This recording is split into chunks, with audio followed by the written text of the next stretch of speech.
Okay, good morning everyone. So आपने कल के फंक्शंस का डेंजर वाला प्रॉब्लम देखा होगा। So we are moving with more dangerous part of it, but थोड़ा सा ये क्या है।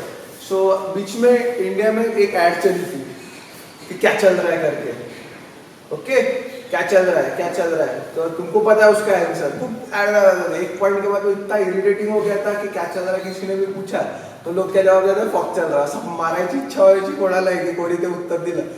पर whenever you are asked about composition of function और they are called composite functions, तो तुमको क्या करना है कि अभी भी किसी ने composite function में पूछा कि क्या चल रहा है, तो अपने पास अब दो चीजें हैं।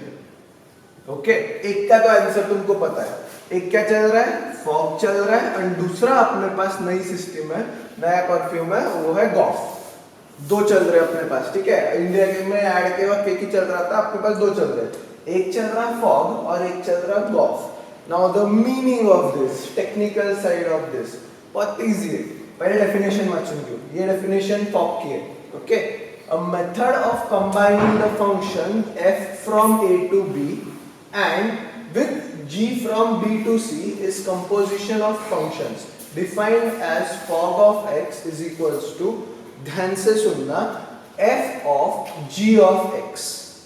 इसको क्या बोलते हैं, f of g of x। Okay, and read as f composed with g। f composed with g मैं कम यूज करने वाला हूं। What we are going to use is f of g of x। क्या यूज करने वाले, f of g of x। अब क्या चल रहा है पूछा तो पहले बताना फॉग और फिर बताना गॉफ। इसका meaning f is a function from a to b। एक फंक्शन लेते हैं, डायग्राम से एकदम ही क्लियर हो जाएगा तुमको। f is a function from a to b, ये b है, ये a है। f is a function from a to b, बराबर। Okay, g is a function from b to c। ये बोल रहा है यहाँ पे g is a function from b to c, मतलब b से c के तरफ एरो जा रहा है, वो g का फंक्शन है। Okay, a function, f function क्या है, a to b जा रहा है, g फंक्शन क्या है, b to c जा रहा है। तो जो तुम्हारा ये रहता है कंपोजिट फंक्शन, वो जाता है a to c। वो कहां से कहां जाता है तुम्हारा, a to c। इजी, इसको अपन ने कंबाइन किया, f जा रहा था a to b, g जा रहा था b to c, तो तुम्हारा जो फॉग जाने वाला है वो क्या जाने वाला है, a to c। Easy to understand, यहाँ पे कोई प्रॉब्लम नहीं किसी को। फॉग कैसा है तुम्हारा, a to c। अब गॉफ बोला तो वही उल्टा हो जाएगा।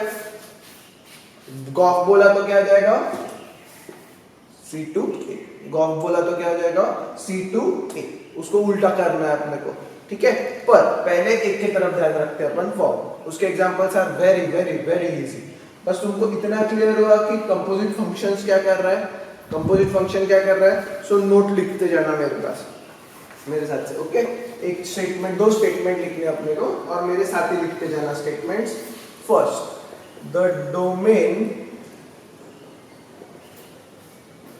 ऑफ गॉफ, ठीक है। मैं गॉफ और ये यूज करूंगा, बट उसको एक्चुअल पढ़ा कैसे जाता है, g of f of x, या तो g कंपोज्ड विद f या f कंपोज्ड विद g, पर अपन उसको फॉग और गॉफ याद रखने वाले। Gauff is the set of all x in A such that f of x is in the B, the range, ये बहुत अभी नहीं भी समझा तो भी कोई प्रॉब्लम नहीं, सिर्फ लिखते जाओ। The range of gauss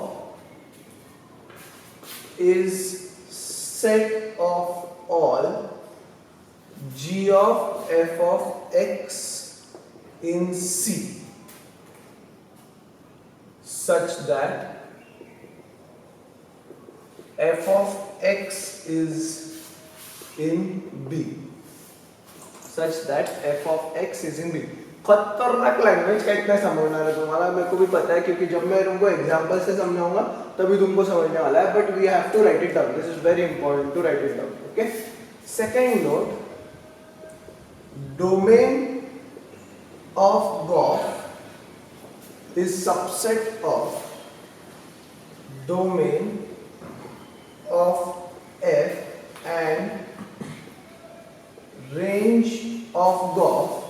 नीचे लिख रहा हूं मैं, range of g of f is subset of range of g. I think ये second point you can imagine. Domain of g of f, domain क्या रहता है, जिससे एरो निकल रहा है, बराबर है, और फंक्शन है, तो इसका मतलब क्या है कि हर एक इसमें से एक एरो निकलना चाहिए भाई। तो इसका डोमेन ये किसका सबसेट रहता है, एफ का, ठीक है, ये किसका सबसेट रहता है, डोमेन ऑफ एफ का। अब अगर मैंने यहाँ पे देखा मैंने, कंफ्यूजन खूप नका करू, कारण की हा पॉइंट नंतर तुमको एग्जांपल से ही समझाने वाला हूं मैं। अगर मैंने यहाँ पे देखा उसको, तो मुझे बताओ domain of g of f is subset of domain of F. Domain of F कौन हुआ यहाँ पे, ए, बराबर, क्लियर। और मुझे बताओ यहाँ पे domain and range of g of f is subset of range of g. G का रेंज कौन हुआ,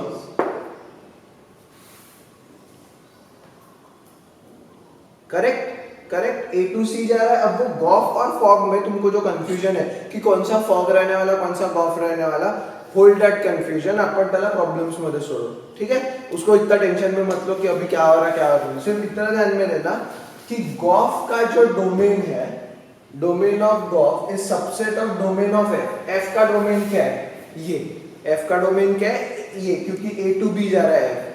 and range of g of f is range of जी। तो जी का रेंज कौन सा है, ये, क्योंकि ये सी पे एरो जा रहा है, तो मतलब अपना क्या हुआ, ए टू सी बराबर हुआ। पर ये फॉग है कि गॉफ है, अभी यहाँ पे गॉफ बोला था और यहाँ पे फॉग बोला था, तो इसलिए बोला। ये कंफ्यूजन होल्ड पे रखो, प्रॉब्लम्स में सॉल्व हो जाएगा, इतना कुछ टेंशन वाला काम नहीं है, okay okay. So composite functions is basically, आज के बाद क्या चल रहा है, तो तुम्हारा फॉग एंड गॉफ चल रहा है। डायग्राम से याद रखना, बाकी कुछ इतना छुड़ाने की जरूरत नहीं।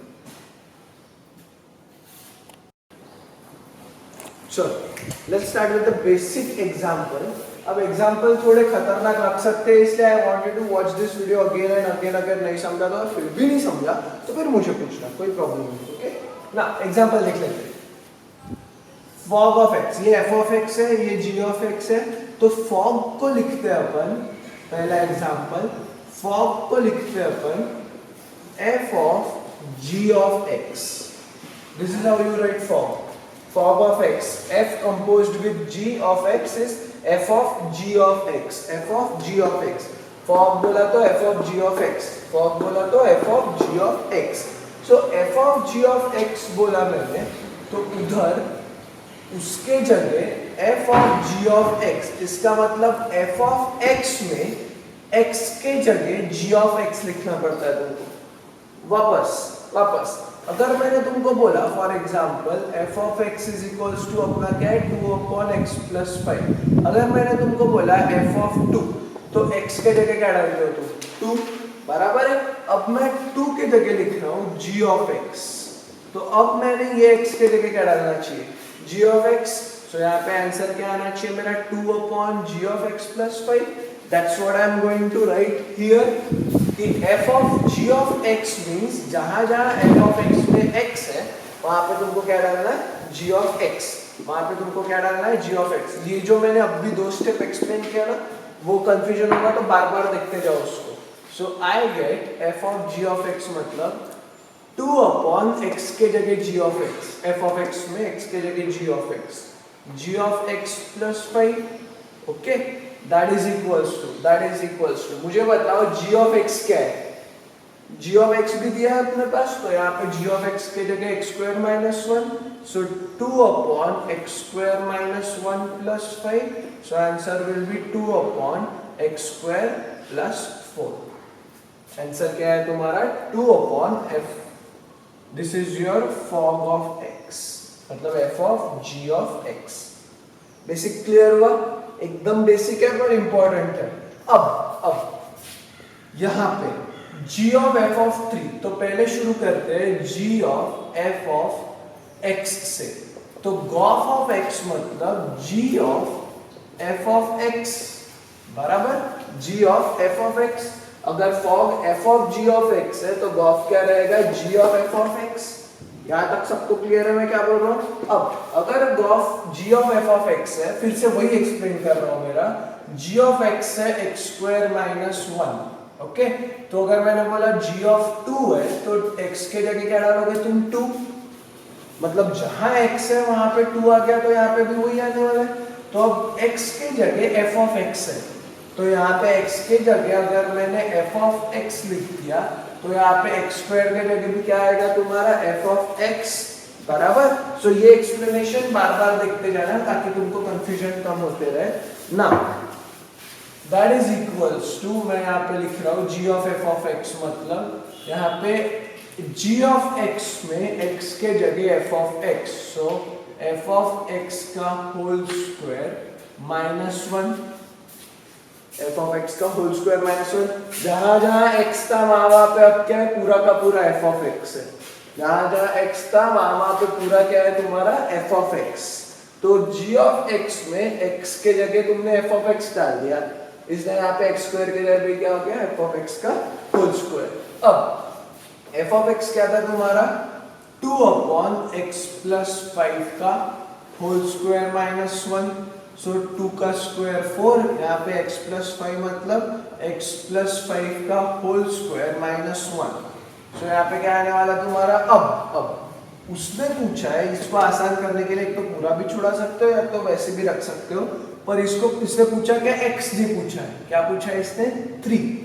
तो यहाँ पे therefore g of f of 3 is equals to 4 upon 3 plus 5 whole square minus 1। मतलब अब अगर x के जगह मेरे को g ऑफ f ऑफ 3 बोला तो x के जगह क्या आ जाएगा? 3, राइट। सो यहाँ पे क्या आ जाएगा तुम्हारा? 4 अपॉन 8 स्क्वायर माइनस 1, 8 का स्क्वायर कितना रहता है? 64, 4 अपॉन 64 माइनस 1, 64 इधर गया, 4 minus 64 will be minus 60, that is minus 60 upon 64. So your final answer is, final answer यहाँ पे क्या आएगा तुम्हारा? बचा क्या तुम्हारे पास? और क्या होगा? 60 और 64, 30, फिर यहाँ पे आएगा 32, यहाँ पे आएगा 15 और यहाँ पे आएगा 16, सो माइनस 15 बाय 16। फिर से f ऑफ x का होल स्क्वायर माइनस 1, ये क्यों आया? क्योंकि गॉफ ऑफ x मतलब g of f of x, इसका मीनिंग g ऑफ x में x के जगह अब कौन बैठा है? f of x। इसका मतलब इधर भी x के जगह कौन आने वाला है? f ऑफ x, ठीक है। इधर भी कौन आने वाला है? f of x। फिर से x के जगह कौन बैठा है? f ऑफ x, तो इधर भी x के जगह कौन आने वाला है? f ऑफ x ही आने वाला है। अब f ऑफ x का होल स्क्वायर माइनस 1, पर f ऑफ x दिया था 2 upon x plus 5, okay, minus 1, तो 4 upon x plus 5 whole square minus 1, पर अपने को x नहीं पूछा था, अपने को गॉफ ऑफ 3 पूछा था, मतलब 3 डाल देना x के जगह, so 4 upon 3 plus 5 whole square minus 1, ये तुम्हारा माइनस 15 बाय 16 आंसर है, ओके। सिमिलरली नेक्स्ट क्वेश्चन है तुम्हारा, f ऑफ x दिया है x square, g of x दिया है x plus 5, h of x दिया है 1 अपॉन x। तुमको क्या निकालना है? g of f of h of x।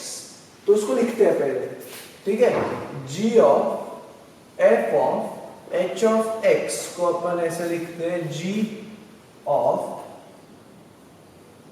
f of h of x, brackets में जैसे दे रहा हूं वैसे ही देते जाओ, g of f of h of x, okay.